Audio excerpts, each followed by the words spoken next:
Yeah, and it also integrates them into the undergraduate experience, so it's not seen as a side hustle, but a main hustle in many ways. So, one last question before we go to break here, Michael. Looking ahead 5 to 10 years, what changes do you think higher ed needs to make to better serve both traditional students, but also adult learners and even alums, because this is going to happen more so than ever before, navigate these career transitions? Yeah. So for traditional students, I think we've just touched on it a lot. They need a lot more work-based experiences embedded in the programs themselves, a lot more low impact ways to try before you dive into the major, frankly, to see what those are going to be and really find your tribe, if you will.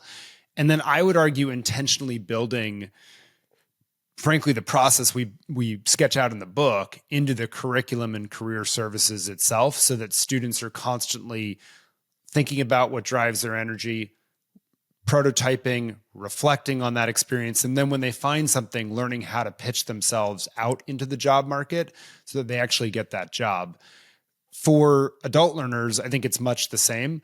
The difference being, as the college, you have to know maybe that adult has already gone through that experience on their end, and they've identified you as that stepping stone that they need to get into that next job or to switch careers or whatever it might be, to build up their career balance sheet so that they're ready for that next job that they think that they want.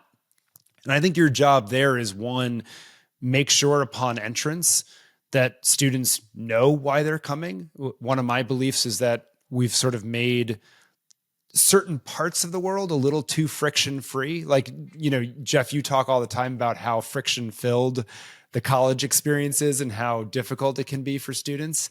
The flip side of it is we might introduce a little bit more friction for open enrollment programs that serve adult learners, just to make sure, are you really coming here for the right reasons? And did you do that work up front, which is going to increase the odds of your success and finding a good job on the other end.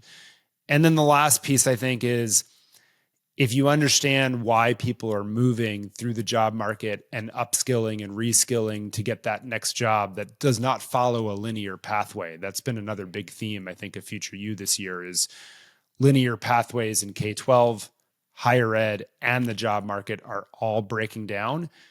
How do you build the right-sized programs that help people make progress in their careers and lives at a much faster clip than perhaps we've understood? Because people change jobs every 4 years on average.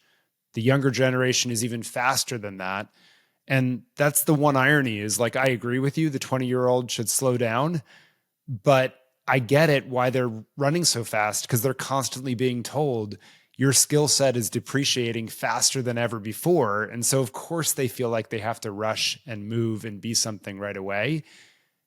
How do we fit into that reality of what they're hearing so that, they can make the progress, and maybe it's less the 4 and 40, 4 years, 40-year career, and much more the every 4 you're coming back to us to upskill and reskill. Yeah. Well, Michael, I'm going to ask this again later on, but how can people get the book?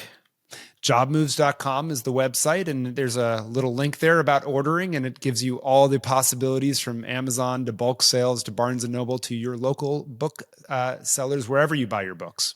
Okay, well, we're going to take a quick break here, but when we come back, we're going to talk about the process of writing this book with Michael, and we'll be right back on Future You.